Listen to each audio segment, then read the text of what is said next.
warahmatullahi wabarakatuh. Bu Feti, izinkan saya untuk mendemonstrasikan hasil dari uh, prototype dari tesis yang saya ambil, yaitu Computer Adaptive Testing menggunakan IRT pada uji kompetensi JF Analis SDM Aparatur.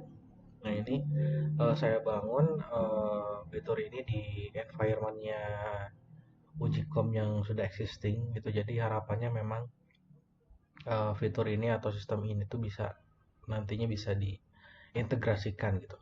Meskipun ini memang masih dalam tahap prototype. Jadi nanti fitur-fiturnya ada yang disesuaikan dari existingnya. Jadi tidak bikin secara mandiri semua gitu dari awal. Jadi kita mulai saja dari fitur di admin. Jadi kita bisa login di sini.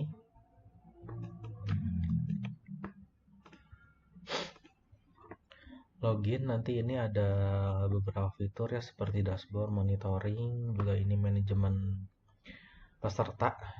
Lalu ada bank soal, sesi ujian, lalu laporan nilai. Nah, kita bisa mulai dari peserta. Di sini tidak banyak perubahan ya dari sini, memang jadi hanya sebagai data peserta toknya aja. Paling kita cuma atur aktif dan non aktifnya aja sih di sini gitu.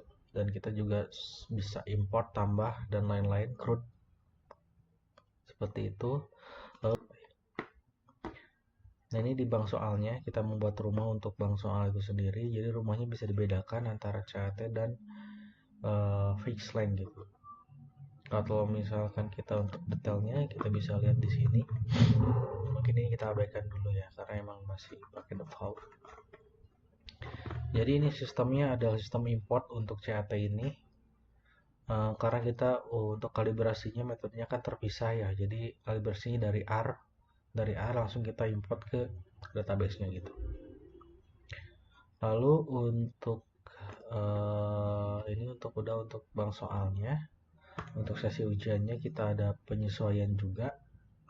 Itu penyesuaiannya itu adalah di konfigurasi ujiannya gitu. Yang kalau misalkan kita mau tipenya CAT ya kita bisa ambil metodenya RAS. Kalau misalkan ya ujian biasa kita ambil yang fixed gitu. Jadi memang tujuannya itu untuk nantinya untuk diimplementasikan gitu, mudah untuk diimplementasikan lah itu, karena dibangun dari environmentnya sistem yang existing gitu.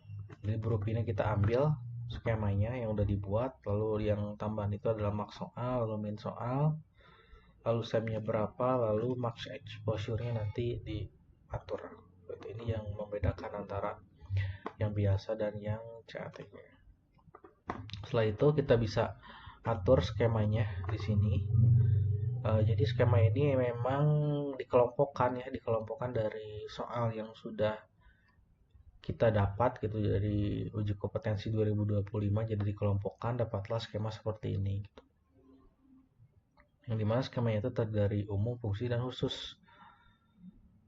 Nah, untuk jumlah soalnya itu juga disesuaikan distribusinya. Kita hitung bahwa umum itu sekitar ada 40 soal, fungsinya itu ada 30 soal, dan untuk khususnya itu ada 3 soal. Jadi kita presentasi berapa-berapanya seperti itu. Nah, yang skema ini nanti dia terikat di yang tadi yang sesi.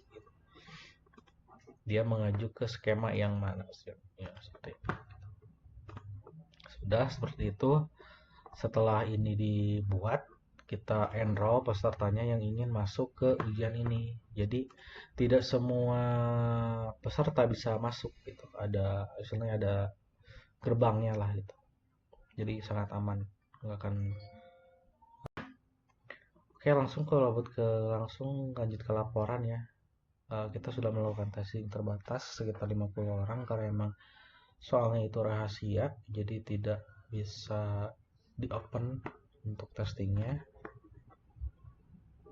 Nah, ini untuk reportnya seperti ini. Jadi kita bisa dapat ringkasan sesinya, terus analitiknya seperti apa, semnya, lalu tif-nya, lalu distribusi final tetanya, distribusi semnya juga. Ini ada realisasinya, ini yang paling penting, realisasi blueprintnya ternyata memang sedikit melenceng tapi tidak begitu banyak gitu, cuma di bawah 1%.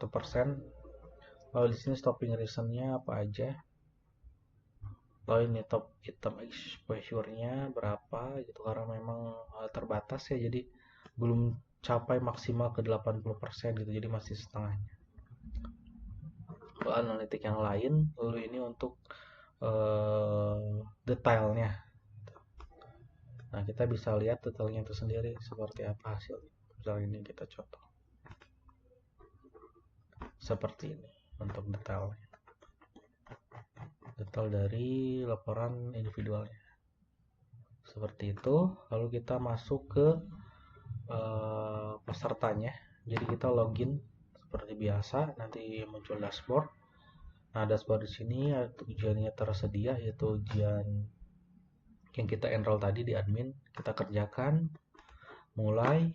Nah, kita akan langsung masuk ke sini. Di sini ada beberapa elemen ya, ini termasuk konsolnya bagi biar kita bisa white box, jadi bisa tahu alasan pemilihan soal itu seperti apa, perkembangannya seperti apa. Di sini ada soal ya, dibatas sekitar 1 menit. Rata-rata kita bisa pilih jawaban apapun dan soalnya kita bisa baca. Lalu ada chat engine status seperti apa, memang dimulai untuk SEM-nya itu ada di 0 gitu. Indikatornya juga sudah disediakan, lalu ada riwayat adaptifnya, lalu ada kandidatnya, lalu ada blueprint realisasinya. Jadi ini untuk white box, untuk mentransparasi dari perhitungan KCAT kita. Tapi kalau misalkan memang sudah diimplementasikan, kita akan hapus yang memang tidak perlu. Kita simpan, kirim jawaban. Nah, nanti kita akan reset lagi untuk waktunya, dan ini untuk riwayat adaptifnya, dan ini untuk analisis kandidat selanjutnya, dan blueprint realisasinya pun berjalan seperti itu. Terus kita jawab sampai akhir. Di sini juga kelihatan ya, chat engine statusnya itu berubah. Kalau benar ya berarti dia estimasinya naik, kalau misalkan turun ya estimasinya pasti turun gitu, salah seperti ini. Kita coba jawab benar, pasti estimasinya di sini akan naik gitu. Di sini Jepang riwayatnya juga pun pasti naik. Nah, untuk pemilihannya itu sendiri kita udah jelaskan ya di laporannya, yaitu menggunakan weight atau bobot dari information itu sendiri, dari deviasi blueprintnya, lalu dari exposure-nya sendiri, dan penalti dan lain-lain kita tambahkan menjadi skor, dan skor ini memang menjadi patokan pemilihan item selection-nya seperti itu. Nah, untuk bobotnya itu sendiri memang diberatkan di blueprintnya, jadi kita nanti bisa eksperimen lah selanjutnya gitu, mau bobotnya yang seimbang itu seperti apa. Tapi untuk saat ini di tesis kita lebih berat di blueprint gitu. Ini dikerjakan sampai selesai, sampai nanti laporannya akan muncul seperti ini. Nah, ini seperti ini akan muncul laporan dari individualnya, jadi hasil testingnya berapa. Tapi ini memang masih asumsi ya, jadi nilai akhirnya itu memang kita tidak bahas. Passing grade-nya kita bahas juga, ini hanya untuk memudahkan saja. Jadi kita hanya untuk mengukur tingkat implementasinya itu seperti apa. Ini informasi pesertanya, ada ringkasannya, ada realisasi skemanya seperti apa, dan memang tercapai ya di sini 40 30 30%. Dan ini yang penting juga, perjalanan dari adaptifnya. Dilihat kita setiap theta itu memilih item riwayat adaptifnya ya. Kita bisa lihat bahwa setiap theta itu bergerak ya adaptif, dan juga untuk pemilihan selectable itemnya juga sudah terlihat adaptif dan menyesuaikan dengan theta dari peserta tersebut dan tidak jauh. Mungkin memang kekurangannya itu karena memang bank soalnya terbatas, jadi kemungkinan setiap orang tidak mendapatkan perjalanan yang mulus lah seperti itu. Mungkin ada yang melenceng ke atas atau ke bawah, tapi itu no problem karena memang keterbatasan dari penelitian ini gitu. Nah, kita bisa lihat juga ya untuk rincian jawabannya juga bisa kita review ya.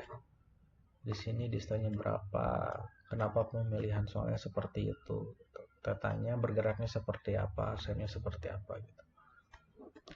jadi sangat white box gitu, karena ini memang tahapnya masih prototipe.